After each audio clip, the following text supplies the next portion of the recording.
কসবায় গুলিকাণ্ডে বিতর্কের জেরে বিতর্কিত জমি ব্যবসায়ী জুলফিকার নাইমকে দল থেকে বহিষ্কার করেছে তৃণমূল।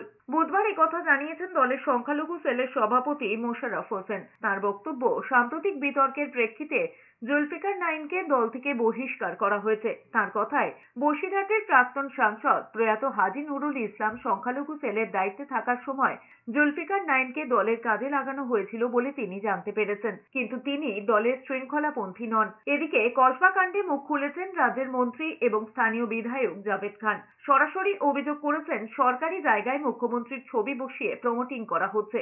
107-108 নম্বর ওয়ার্ডে রীতিমতো প্লট করে লোকজনকে বসানো হচ্ছে, আর এই চক্রের মধ্যে দলের একটা অংশ জড়িত বলে মন্তব্য করেছেন জাভেদ খান। তার কথায়, জুলফিকার নাইম কবে তৃণমূলের সংখ্যালঘু সেলের নেতা হলেন, কারা নিয়োগ করেছেন তা তিনি জানেন না, তবে দলেরই একটা অংশ জড়িত রয়েছে তা স্বীকার করে নিয়েছেন। চলতি বিতর্কের মধ্যে পুরসভায় গিয়ে ফিরহাদ হাকিমের সঙ্গে দেখা করেছেন সদ্য আক্রান্ত সুশান্ত ঘোষ। আর তিনি যখন পুরসভায় গিয়েছেন তখন দলেরই নেতাকে জমি ইস্যুতে খুনের মামলায় জামিন পাওয়া প্রাক্তন কাউন্সিলর বিশ্বনাথ কাউ অভিযোগ করেছেন, তিনজলা তপসিয়া অঞ্চলে 400 থেকে 1000 বিঘা জলা জমি এবং সরকারি জমি এই কবছরে বেদখল হয়েছে এবং তাকে যাতে জেলে আটকে রাখা যায় তার জন্য টাকা খরচ করছে জমি মাফিয়ারা। অন্যদিকে কাউন্সিলরের ওপর হামলার তদন্তে গিয়ে চোখ কপালে পুলিশের।